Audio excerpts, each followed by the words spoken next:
Waktu ini ke dalam tangan-Mu. Di dalam nama Yesus kami berdoa dan mengucap syukur. Setiap kita yang siap diberkati Tuhan, sama-sama saya katakan amin. Silakan duduk Bapak Ibu. Selamat pagi, shalom untuk kita semua.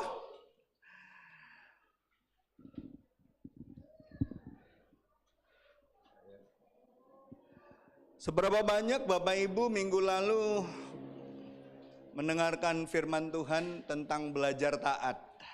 Masih ingat minggu lalu kita belajar firman Tuhan tentang ketaatan? Amin. Yesus itu sendiri ketika jadi anak manusia, dia belajar taat di dalam penderitaannya. Ibrani 5 ayat 8 jelas sekali mengatakan bahwa dia itu belajar taat di dalam penderitaannya. Ya, jadi saudara sebagai orang Kristen jangan pernah ngikut Tuhan hanya untuk sesuatu yang menyenangkan diri kita sendiri.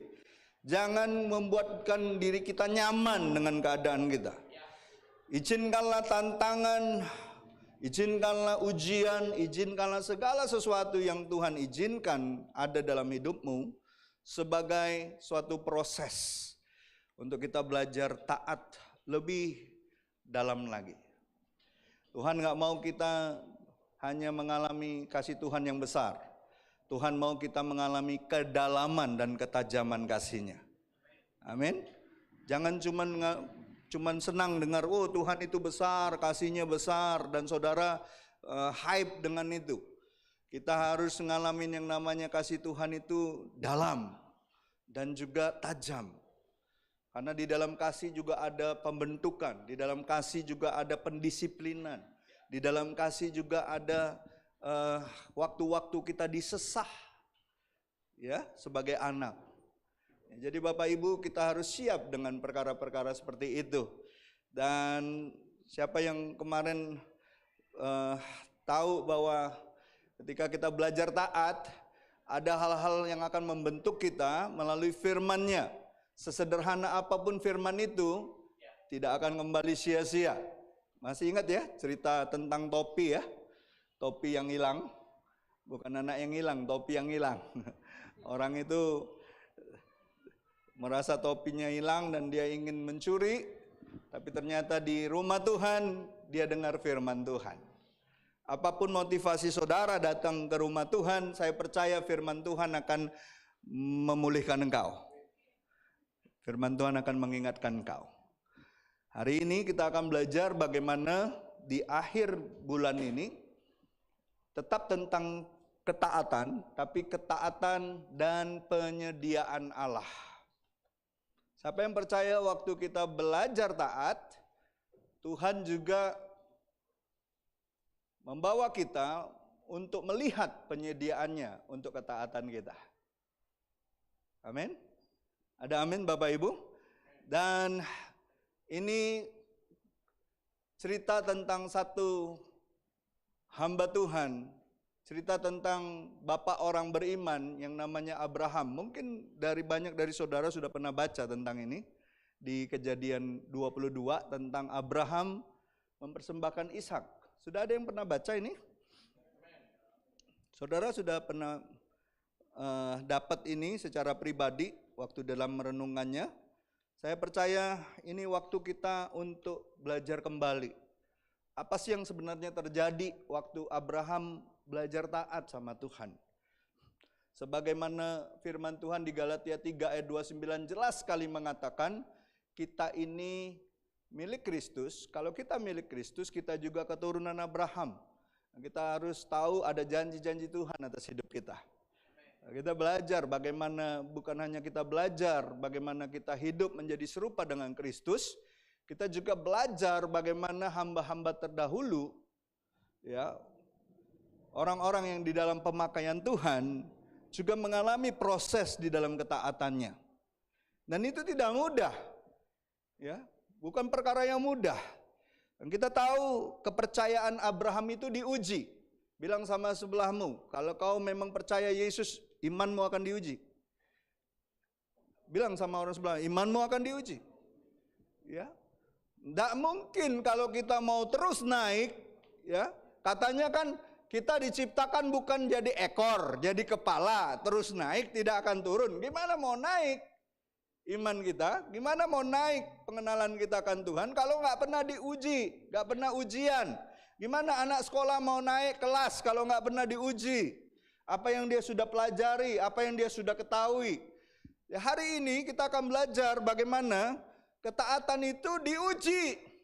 Tapi percayalah, di dalam ketaatan itu Tuhan memberikan penyediaannya untuk kita. Apa yang kita butuhkan? Nggak semua yang bilang amin ini, kayaknya dengar yang kayak gini kurang menarik ya. Tapi saya mau kasih tahu, ini menarik. Amin, ini menarik. Ya, kita mungkin nggak baca semua ayat 1 sampai 19, tapi saya kutip di ayat 14, kita akan baca sama-sama. Nanti baru saya akan jabarkan ayat per ayat dari Kejadian 22.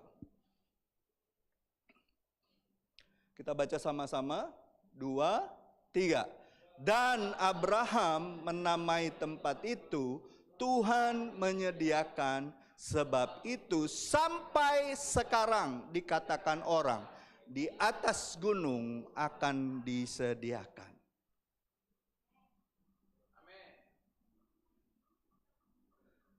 Pernyataan tentang Jehovah Jireh itu pertama kali dialami oleh Abraham ketika dia belajar untuk taat. Amin. Banyak orang bilang, oh kalau ketika doa, ketika dalam conference atau dalam apa, Allah itu adalah Allah Jehovah Jireh. Ya kita tahu Tuhan itu Tuhan yang menyediakan. Tapi ingat, ada bagiannya kita untuk terus taat.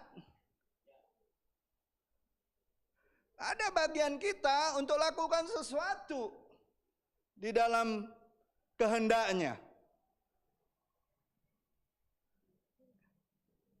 Ya kalau orang cuman, Yakobus katakan kalau orang cuma beriman tapi tidak melakukan sesuatu, iman itu mati. Betul tidak? Makanya kita mengenal istilah ora et labora, bekerja sambil berdoa, berdoa sambil bekerja. Orang yang terus-terusan berdoa tapi nggak kerja itu malas. Tapi orang yang bekerja tapi tidak berdoa itu sombong.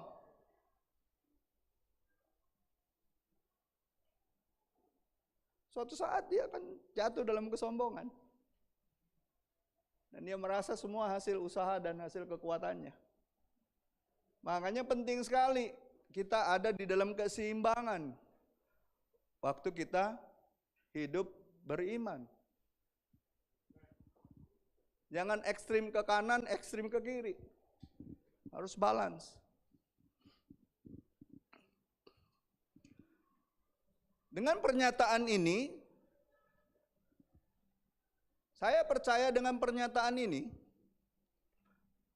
dengan kata lain, apapun yang diperlukan Abraham, Tuhan akan selalu menyediakan atau memenuhi apa yang dia butuhkan. Karena apa? Karena dia lulus ujian. Pertanyaannya, kenapa Abraham diperlakukan Tuhan seistimewa itu? Apakah Abraham lebih baik dari kebanyakan orang di zamannya? Tidak. Apakah saudara dan saya lebih baik daripada orang-orang Kristen lain? Atau orang berdosa sekalipun? Tidak sebenarnya.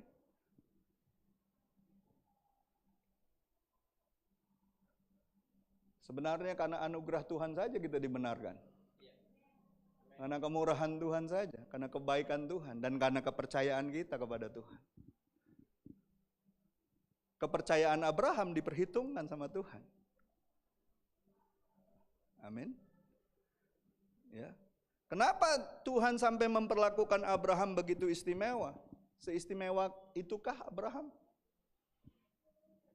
Kalau saudara baca seluruh pasal 22, mulai dari ayat 1 sampai 17, maka kita melihat beberapa alasan yang buat Tuhan itu cukup untuk memperlakukan Abraham seperti yang dinyatakan ini.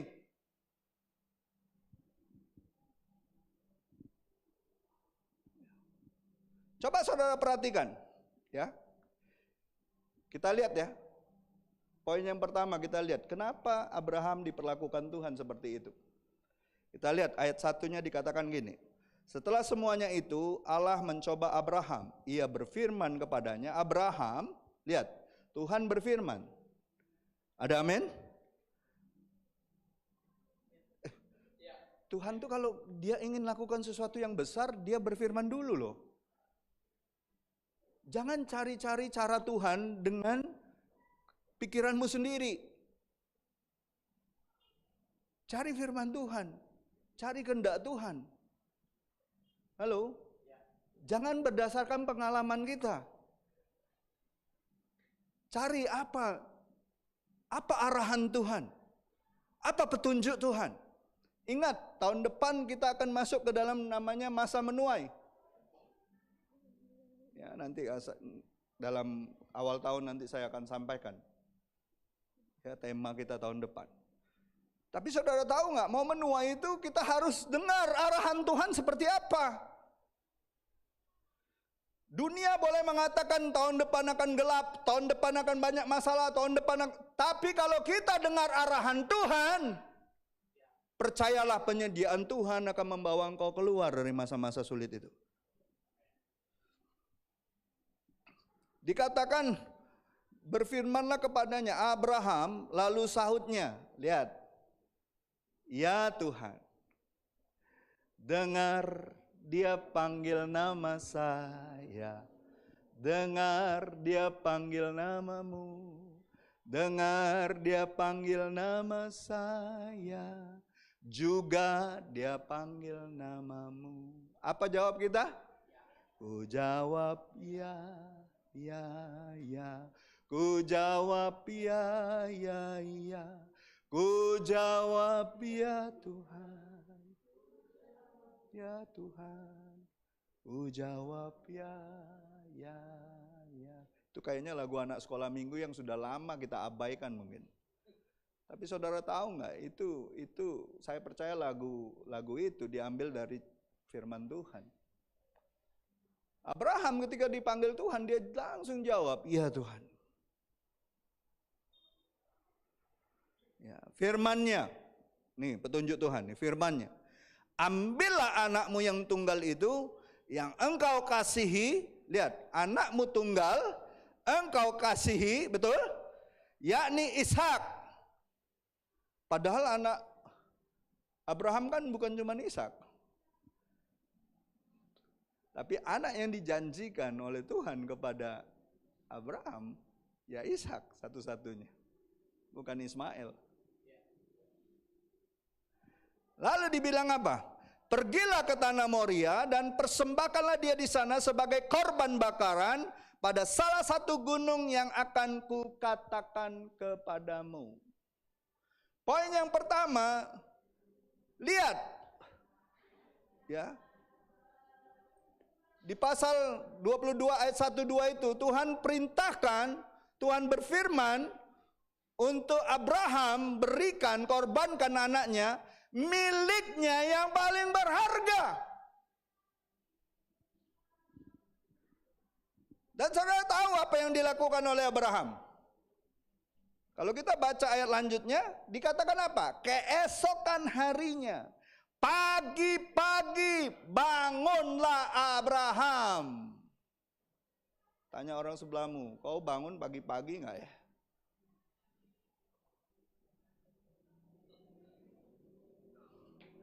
Ia memasang pelana keledainya dan memanggil 2 orang bujangnya beserta Ishak anaknya. Ia membelah juga kayu untuk korban bakaran itu. Lalu berangkatlah dia dan pergi ke tempat yang dikatakan Allah kepadanya.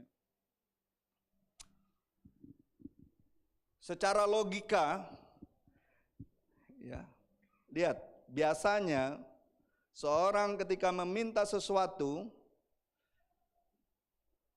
kemudian dia mau ikhlas memberikannya dengan sukarela, karena Abraham ini kan bersegera. Waktu diminta dia tunda dulu atau bargaining dulu, tanya-tanya dulu, timbang-timbang dulu, enggak. Dikatakan Abraham itu bersegera. Ya. Dia langsung meresponi.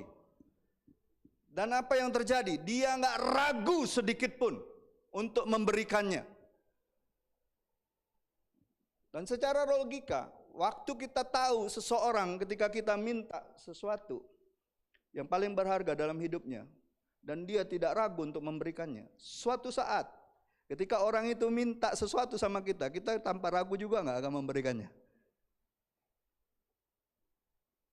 Kita aja yang berteman nih, saudara sama manusia nih, ketika kita minta sesuatu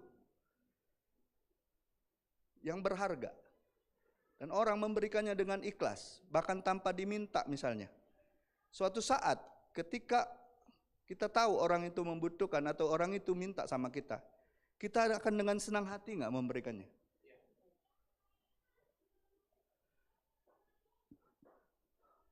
Saudara tahu siapa yang jadi Perdana Menteri Inggris sekarang?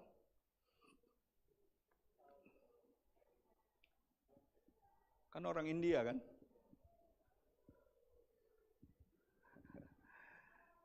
Saya baca kisah istrinya cukup menarik ceritanya. Istrinya itu dulu saking miskinnya, dia naik kereta, diam-diam nggak beli tiket. Suatu saat ketahuan sama kondektur. Dibilang sebentar stasiun berikut kamu harus turun. Mau diusir. Tiba-tiba sebelum orang itu, kondektur itu selesai ngomong itu, tiba-tiba ada seorang ibu tua, seorang dosen, pengajar, bilang gini, jangan-jangan saya yang bayar dia. Dia dalam ketakutan, dalam merasa sangat berterima kasih. Karena ada orang yang mau ikhlas tolong dia, tanpa harus mengenal dia. Saudara tahu apa yang terjadi? Berpuluh-puluh tahun kemudian, dosen ini pergilah dia ke New York ngasih seminar di salah satu kampus. Dia makan di satu restoran yang cukup baik. Dia lagi makan. Tiba-tiba pas dia selesai makan, dia tanya sama pelayannya, mana bilnya? Oh, ibu sudah dibayar. Oleh siapa? Oleh itu. Dua orang itu. Dia lagi sama suaminya. Selesai makan dia dadain. Terus ibu itu dekat, kenapa kamu bayar saya? Kenapa harus bayar saya? Saya rasa apa yang saya bayar tidak sebanding dengan tiket saya dulu ke Mumbai waktu saya tidak punya uang. Hah? Langsung dia ingat berapa puluh tahun yang kamu anak itu. Dan saudara tahu, ini suami istri adalah salah satu keluarga terkaya di London sekarang.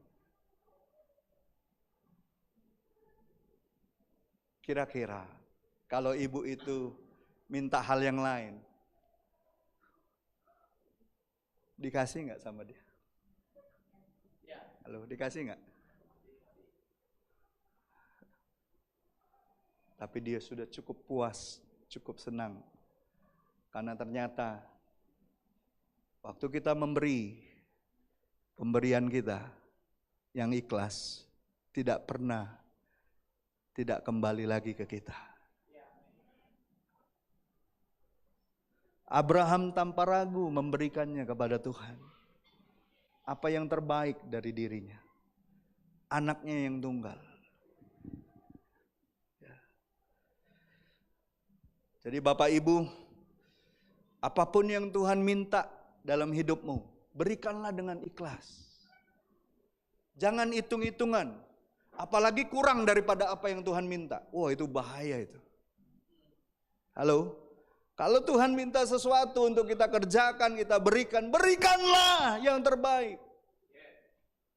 Jangan ditahan. Karena Allah itu Tidak mau dipiutangi sama kita. Halo?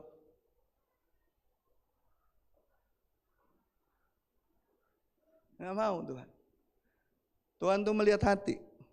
Ketika saudara sungguh-sungguh ikhlas memberikan apa yang kau punya kepada Tuhan, terutama, dan juga kepada sesama, percayalah. Ayat yang kita baca tadi, Kejadian 22 ayat 14, percayalah, itu akan terjadi juga dalam hidup kita. Dia akan jadi Allah yang selalu menyediakan di saat kita sangat membutuhkan. Tak pernah terlambat pertolongannya. Siapa yang percaya betul bahwa ketika kau sanggup memberi yang terbaik sama Tuhan, Tuhan pun sanggup memberikan apa yang terbaik yang Dia miliki untuk engkau. Gak kurang, gak lebih. Malah kalau Tuhan memberi lebih daripada apa yang kita harapkan. Betul? Dia sanggup memberikan jauh lebih banyak dari apa yang mampu kita doakan dan pikirkan. Efesus 3 ayat 20. Jadi Bapak Ibu saudara-saudariku yang terkasih, ingatlah Tuhan itu tidak minta hal-hal yang kita tidak punya, saudaraku. Apa yang kita punya, Tuhan uji kita. Apakah kita melekat dengan kepunyaan, kita merasa diri kita punya, atau kita sadar bahwa segala sesuatu itu punyanya Tuhan.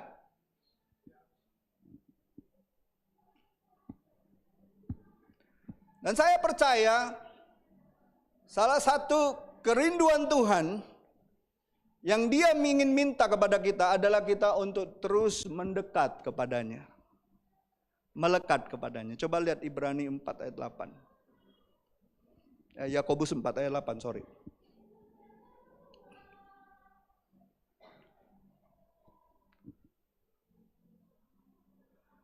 Dikatakan mendekatlah kepada Allah dan Dia akan mendekat kepadamu.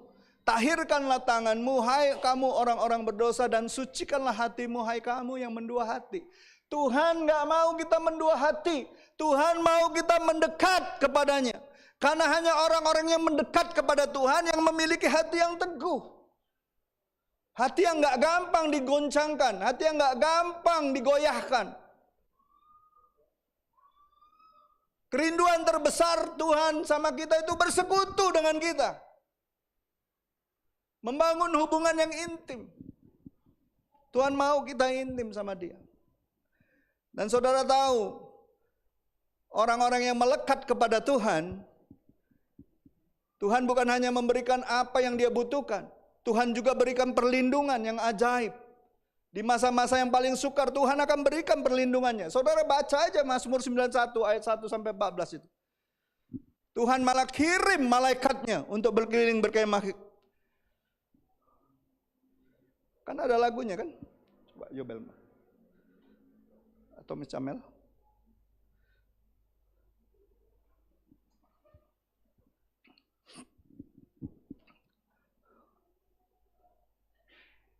Ini kan lagu kita bersama.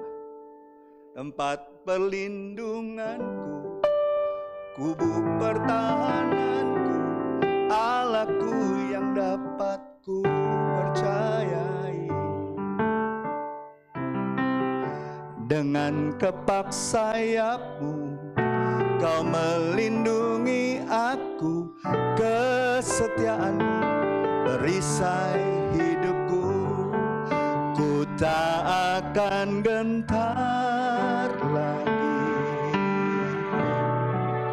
tentang apapun juga, kutuk penyakit dan ketakutan telah dikalahkan Tuhan. Penuhi hatiku sekarang dengan janji-Mu Bapa, dan perlihatkan keselamatan yang datang darimu. Masih ingat lagu itu muncul ketika pandemi pertama kali? Kata-kata itu mulai muncul. Dan itu terambil dari Mazmur 91. Dan saya percaya kalau itu kita hayati, kita nggak perlu takut tentang apapun juga. Amin. Tuhan bukan hanya menjadi Jehovah Jireh atas kebutuhan kita, tapi Tuhan juga menjadi Allah pelindung kita. Dia Jehovah Nisi. Dia Jehovah Rafa. Sebutlah nama Tuhan dengan segala tindakannya yang ajaib. Ada semua di dalam Dia. Yang kita kenal di dalam Yesus. Semua kan sudah dikalahkan di atas kayu salib. Kutuk, penyakit, kelemahan. Yang kita memiliki kuasa yang sama. Mengalir di dalam kehidupan orang-orang yang percaya. Amin. Ada amin Bapak Ibu? Dan juga jelas. Coba kita lihat Maleakhi 3 ayat 18. Jelas Tuhan bilang gini. Mereka yang dekat melekat itu akan dibedakan. Dan yang akan paling merasakan segala berkat dan kasih dan anugerah yang daripada Tuhan. Coba baca Maleakhi 3 ayat 18 bunyinya seperti apa. Tuhan itu akan membuat pembedaan, saudaraku. Kan kita ini nggak pernah sama lagi dengan dunia. Betul tidak? Sejak kita menjadi ciptaan yang baru, kita sama dengan orang dunia? Tidak. Tidak sama. Tolong dibaca, Pak Anes. Maka kamu akan melihat kembali perbedaan antara orang benar dan orang fasik, antara orang yang beribadah kepada Allah dan orang yang tidak beribadah kepadanya. Amin. Tuhan akan buat perbedaan. Orang yang mendekat sama Tuhan, orang yang beribadah kepada Tuhan, orang yang sungguh-sungguh cari wajah Tuhan. Jadi kalau orang menyaksikan hidupmu berbeda, memang kau berbeda. Jangan mau sama lagi dengan orang dunia, dengan orang yang kenal Tuhan. Kita melihat berkat Tuhan bukan lagi sama seperti orang yang tidak mengenal Tuhan melihat berkat Tuhan. Kalau orang dunia sana cuma melihat uang, materi, kebendaan.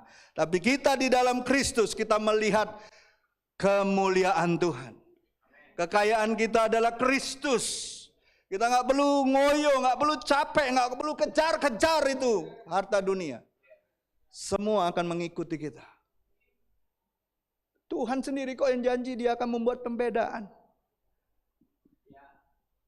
Ini baru diberkati sedikit sudah beda dari saudara seimannya sendiri.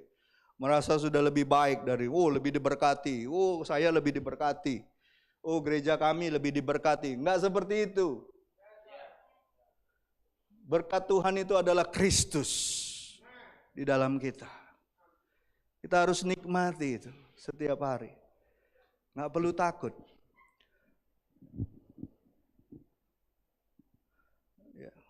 Jadi Bapak Ibu, saudara-saudariku yang terkasih, ketika seorang percaya alami masalah, ya, seharusnya kita tidak seperti orang dunia. Kalau orang dunia mulai mengalami masalah, yang muncul apa? Keluh kesah, marah-marah, protes.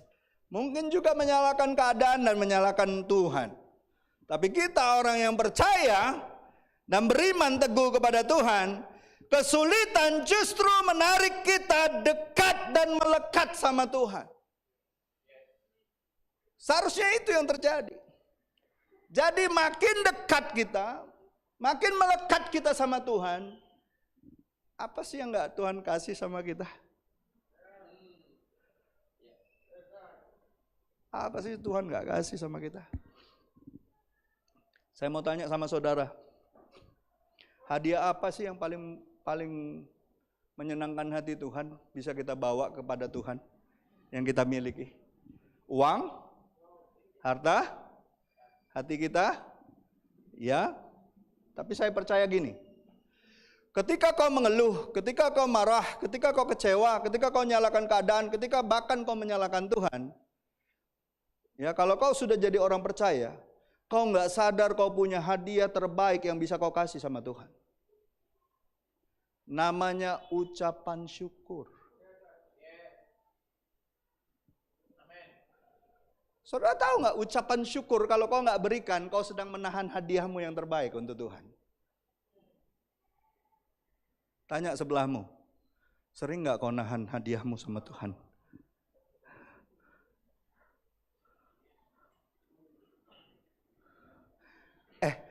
Ucapan syukur itu bisa habis nggak?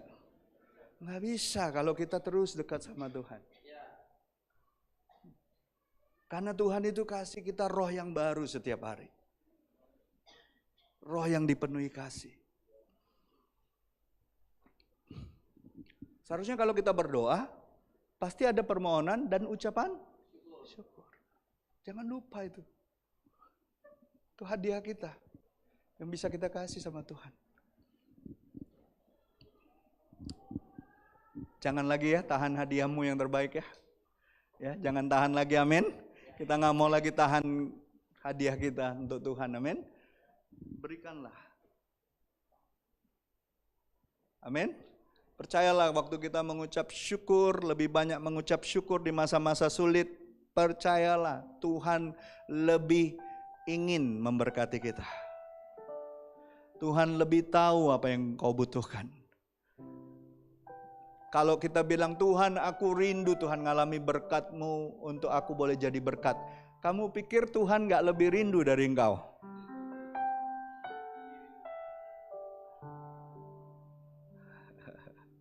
Siapa percaya Tuhan terlebih rindu memberkati kita? Gak ada maksud jahat di dalam Tuhan.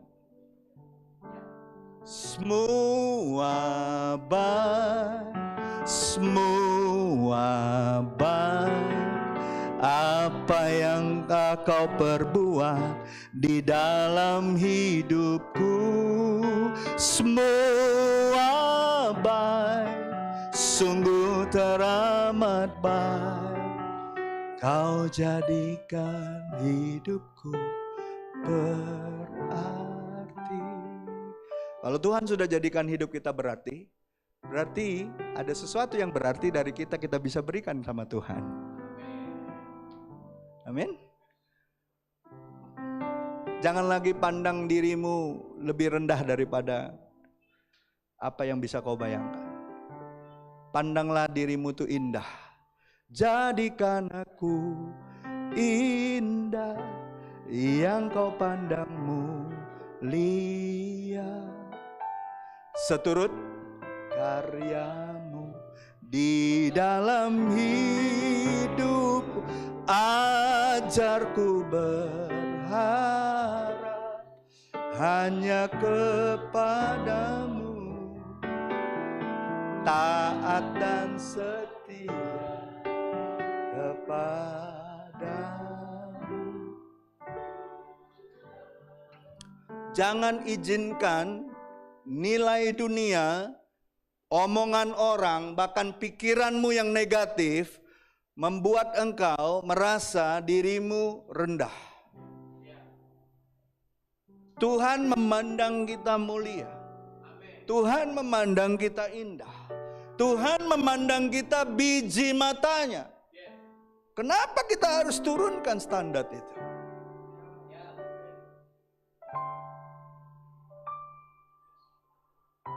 Baru lihat masalah sedikit, baru lihat hal-hal yang gak enak sedikit, mungkin Tuhan marah sama aku. Mungkin ini, mungkin itu, mungkin tidak. Mungkin karena aku gak saat teduh hari ini. Mungkin karena aku tahan perpuluhanku. Bukan, saudara. Seburuk apapun keadaan kita, Tuhan tetap sayang sama kita. Dan kalau kita berubah, kita jadi lebih baik, kita jadi lebih suka mendengar firman Tuhan, kita lebih suka melakukan firman Tuhan, kita lebih taat dengan apa yang Tuhan kehendaki. Berarti cinta kita, sayang kita, kebaikan yang kita punyai, itu bertumbuh di dalam Dia. Amin. Jadi Bapak Ibu saudara-saudariku yang terkasih, mau gak Dia menjadi Jehovah Jireh bagi hidupmu? Ada bagian kita, jangan tahan apapun yang Tuhan minta sama kita. Berikanlah. Berikanlah. Ku berikan hatiku dan jiwaku Kepada siapa? Semuanya bagimu di dalam hidupku, di setiap waktu. Nyatakan kuasamu. Waktu kita willing memberi yang terbaik kepada Tuhan, Tuhan sendiri yang akan memberikan kita jalan-jalannya yang terbaik. Nggak perlu cari-cari, Tuhan yang akan tuntun. Berikan dulu hidup kita sama Tuhan. Penting sekali, itu yang pertama. Yang kedua, Kejadian 22 ayat 14 itu kan dikatakan bahwa di atas gunung Tuhanlah akan disediakan apa yang diperlukan Abraham. Di atas gunung. Coba lihat Mazmur 24 ayat 3 dan 4. Siapa yang bisa naik ke atas gunung? Mari kita baca sama-sama. 2, 3. Siapakah yang boleh naik ke atas gunung Tuhan? Siapakah yang boleh berdiri di tempatnya yang kudus? Orang yang bersih tangan dan murni hatinya, yang tidak menyerahkan dirinya kepada penipuan, dan yang tidak bersumpah palsu. Saudara, saya percaya orang yang naik ke gunung untuk bertemu dengan Tuhan dan membawa sesuatu kepada Tuhan dan ingin berjumpa dengan Tuhan adalah orang-orang yang mau hidup kudus di hadapan Tuhan.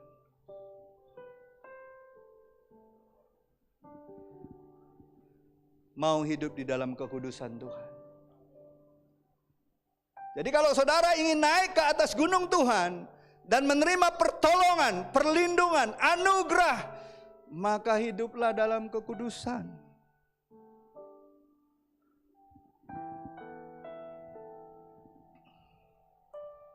Bapak Ibu saudara-saudariku yang terkasih, jelas sekali Ibrani 12 ayat 14 katakan tanpa kekudusan kita tidak akan bisa melihat Allah. Nggak bisa. Artinya apa? Tidak bisa melihat Allah itu artinya apa? Artinya kita tidak akan bisa melihat kasih-Nya, pertolongannya, perlindungannya, dan segala yang Dia sediakan. Oleh karena Abraham hatinya ikhlas memberikan anaknya.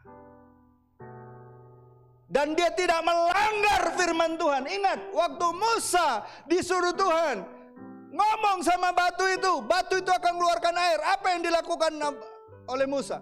Musa pukul. Lalu Tuhan bilang apa? Kau melanggar kekudusanku. Kau melanggar firmanku.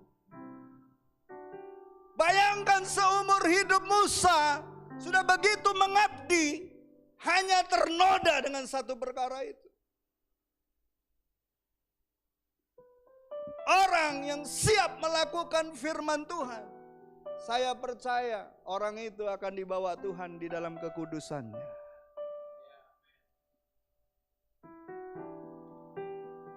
Bukan karena kita kudus, bukan. Karena kita mau taat belajar. Belajar taat sama firman Tuhan. Maka kekudusan Allah akan mengiringi engkau. Jangan dicari-cari cara gimana ya supaya hidup kudus ya. Oh mungkin aku nggak harus keluar rumah, nggak harus lihat apa, nggak harus lihat TV, nggak harus lihat YouTube, nggak harus semua akses aku tutup. Nggak bisa, saudaraku. Pikiran manusia ini sudah jahat.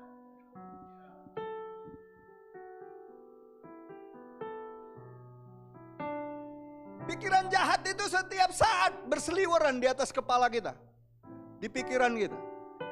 Sama dengan burung mau terbang di atas kepala kita nggak bisa cegah. Tapi waktu dia nemplok di kepala kita, mau bersarang, kita bisa usir. Kita nggak mau terima itu.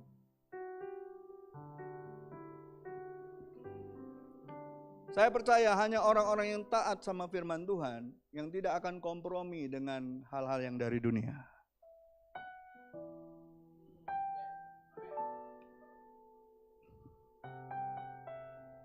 Menurut saudara, secara manusia, secara daging, secara pemikiran seorang ayah, ada yang bergejolak nggak di pikiran dia? Waktu dia bawa anaknya. Ada nggak? Pasti ada bergejolak. Tapi dia tidak izinkan itu berkompromi di dalam keputusannya. Makanya malaikat Tuhan sampai suruh dia, stop Abraham, betul tidak? Coba dia dalam ketaatan tidak lagi peka untuk instruksi Tuhan, mati itu Ishak.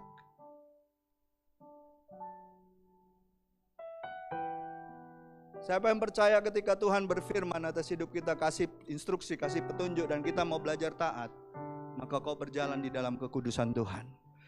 Percayalah kau akan melihat pertolongannya, kau akan melihat perlindungannya, kau akan melihat penyediaannya. Gak usah takut. Sudah banyak hamba-hamba terdahulu yang sudah membuktikannya. Yesus berjalan dalam ketaatan, makanya dia diberi nama di atas segala nama. Amin. Gak perlu cari nama hidup di dunia ini. Apa sih yang mau dicari di dunia ini? Gak perlu cari nama. Bahkan pelayanan pun gak perlu cari nama. Yang perlu kita terus tinggikan nama Tuhan. Muliakan nama Tuhan. Lakukan kehendak Tuhan. Taat sama firman-Nya. Itu yang Tuhan rindu. Itu yang Tuhan inginkan dari kita. Saya percaya. Yang kedua, itu karena Abraham mau hidup benar di hadapan Tuhan. Dia gak mau melanggar kekudusan firman Allah. Ketika Tuhan suruh A, dia lakukan A. Seberapa sering kita ketika Tuhan suruh A, kita lakukan B. Tuhan suruh lakukan B, kita lakukan C. Halo? Dan kita mau nyetir Tuhan dengan kehendak kita. Kita nyetir Tuhan dengan pikiran, oh mestinya kayak gini Tuhan. Mestinya kayak gini Tuhan. Mestinya kayak gini. Tidak seperti itu. Kadangkala apa yang jadi kehendak Tuhan jauh berbeda dari apa yang kita inginkan. Izinkan kita mau taat, berjalan di dalam kekudusan firman-Nya. Kau akan melihat. Ya, tanggalkan semua keinginan kita. Itu yang kedua, yang terakhir.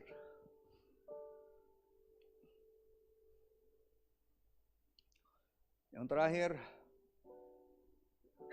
hadapi apapun dengan iman yang teguh.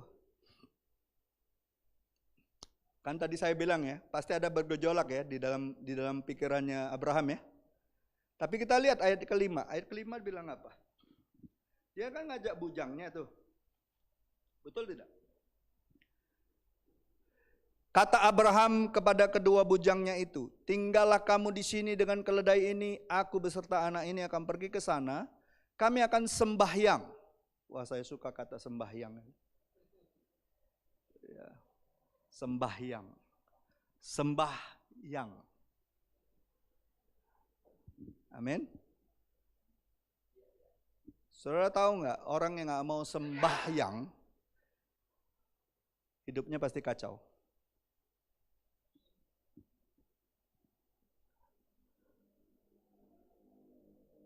Tapi orang yang suka menyembah Tuhan, suka sembahyang, Tuhan akan beresin masalah-masalah hidupnya. Ingat gak cerita seorang wanita yang anaknya kerasukan itu? Yang dia datang, murid-muridnya suruh diam. Dia kan bukan orang Yahudi. Diam. Dan Tuhan sendiri bilang apa?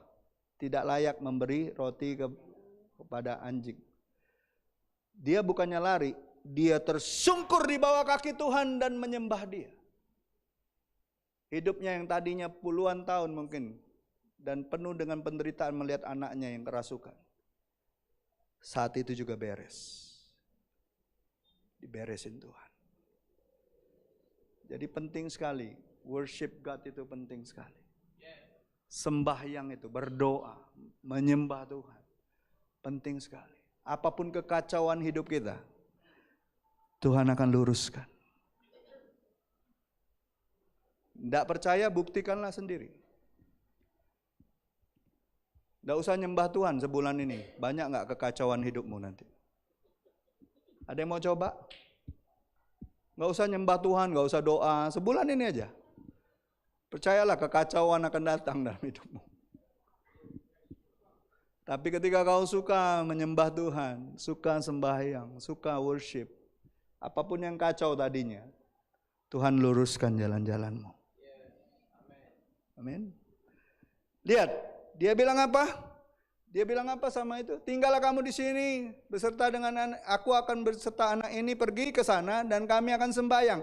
Sesudah itu kami akan kembali kepadamu. Lihat, dia penuh keyakinan bahwa dia akan kembali lagi menemui bujang-bujangnya dengan membawa Ishak. Ada amin saudaraku? Tanpa keraguan sedikit pun. Bahkan di ayat 8 dikatakan gini. Ayat 8 dia katakan gini. Sahut Abraham. Ya. Ini kan setelah Ishak nanya. Ishak kan tanya sama bapaknya kan kepada Abraham. Bapa, sahut Abraham. Ya anakku. Bertanyalah ia, di sini juga ada api dan kayu. Tetapi di manakah anak domba untuk korban itu? Korban bakaran itu. Sahut Abraham, Allah yang akan menyediakan anak domba untuk korban bakaran baginya, anakku. Demikianlah keduanya berjalan bersama-sama. Enggak ada keraguan, tidak gentar sedikit pun, tidak goyah dia. Enggak ada drama Korea di situ. Tangis-tangisan, mungkin dia peluk dulu Ishak. Nggak ditulis oleh Alkitab, dia tangis, oh anakku, sebenarnya Bapak sayang banget sama engkau. Memangnya kenapa Papa?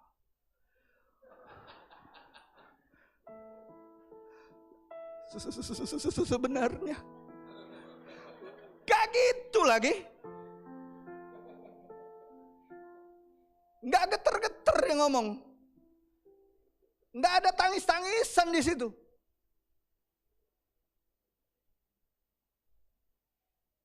Dengan mantap Abraham bilang, Tuhan yang akan menyediakan anak domba itu untuk dipersembahkan. Dan apa yang terjadi? Dan kita semua tahu apa yang terjadi. Tadi Kejadian 22 ayat 14 jelas sekali dikatakan bahwa Tuhan menyediakan.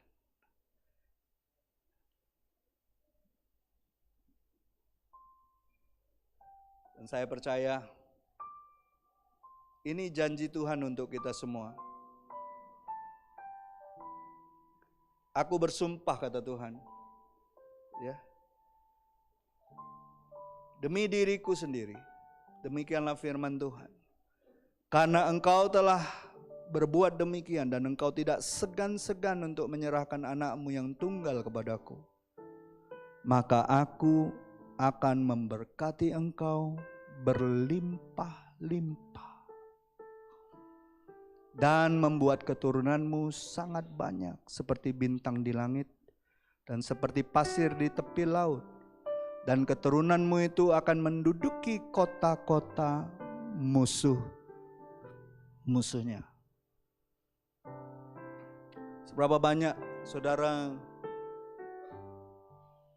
mau Tuhan itu menyatakan janjinya secara khusus, secara pribadi dengan engkau.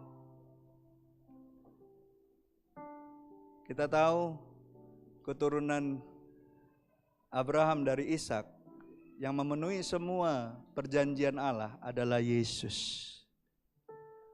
Di dalam Dia semua janji-janji Allah telah disediakan bagi kita. Bapak Ibu, saudara-saudariku yang terkasih, jadi apapun masalahmu dalam kehidupan ini, hadapilah dengan iman percaya penuh kepada Tuhan, tanpa keraguan. Ya. Tanpa keraguan. Ibrani 11 ayat 6 jelas sekali mengatakan, tolong. Tetapi tanpa iman tidak mungkin orang berkenan kepada Allah. Sebab barang siapa berpaling kepada Allah, ia harus percaya bahwa Allah ada dan bahwa Allah memberi upah. Allah memberi apa? Upah kepada orang-orang yang bersungguh hati mencari Dia. Saya percaya iman kita kepada Kristus itulah yang menyelamatkan kita. Dan kita tahu 1 Yohanes 5 ayat 4 katakan apa? iman kita kepada Kristus, itulah yang mengalahkan dunia. Jadi barang siapa kita yang percaya kepada Yesus Kristus, kita ini punya kuasa untuk menang. Kita ini punya kuasa untuk mengalami berkat Tuhan. Kita ini punya kuasa untuk mengalami segala kebaikan Tuhan. Jangan ragu. Ambil keputusan hari ini untuk sungguh-sungguh mau memberikan yang terbaik bagi Tuhan, mau terus belajar hidup benar dan kudus, dan siap hadapi apapun dengan iman yang teguh. Karena tantangan kita di tahun depan tidak menjadi lebih mudah. Dibutuhkan iman yang teguh. Dibutuhkan iman kepada Kristus. Iman timbul dari pendengaran akan firman. Carilah petunjuk, carilah arahan, carilah tuntunan firman dalam hidup kita. Jangan pernah lepaskan.